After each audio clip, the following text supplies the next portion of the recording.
এরকম করে দাও। করোনার সময় দেবাশিস মুখার্জি কি হাত থেকে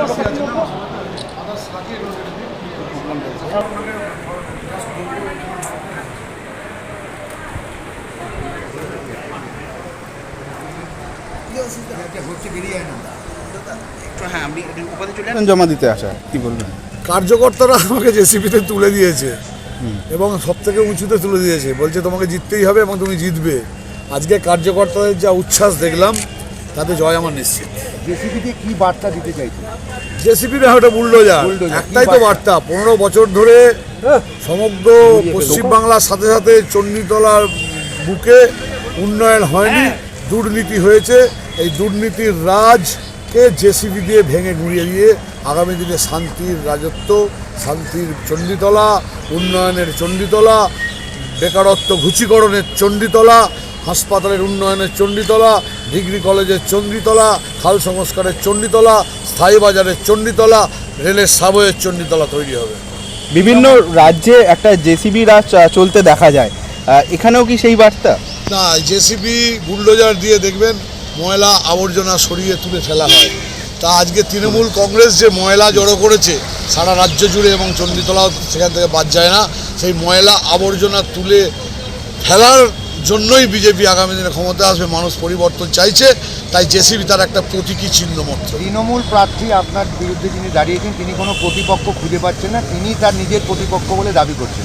ভালো তো, তিনি তার নিজের প্রতিপক্ষ ভাবুক। কে প্রতিপক্ষ সেটা চণ্ডীতলা বিধানসভার আম জনতা, চণ্ডীতলা বিধানসভার গণদেবতা সেটা 29 তারিখ ঠিক করে দেবে। এসআইআর নিয়ে যে ক্ষোভ অসন্তোষ বাড়ছে, প্রতিটি দলই বলছে এটা অগণতান্ত্রিক, কী বলবেন? এসআইআরকে অগণতান্ত্রিক কেউ বলছে না, এসআইআরের সিস্টেমটাকে অগণতান্ত্রিক বলতে পারে এবং তার জন্য সম্পূর্ণ দায় রাজ্য সরকারের। কারণ নির্বাচন কমিশন দিল্লি থেকে কোনো রকম কর্মচারী বা কার্যকর্তা নিয়ে আসেনি এসআইআর করার জন্য। রাজ্য সরকারেরই কর্মচারীরা সম্পূর্ণ তৃণমূল কংগ্রেসের অঙ্গুলি হেলনে মানুষকে বিভ্রান্ত করেছে।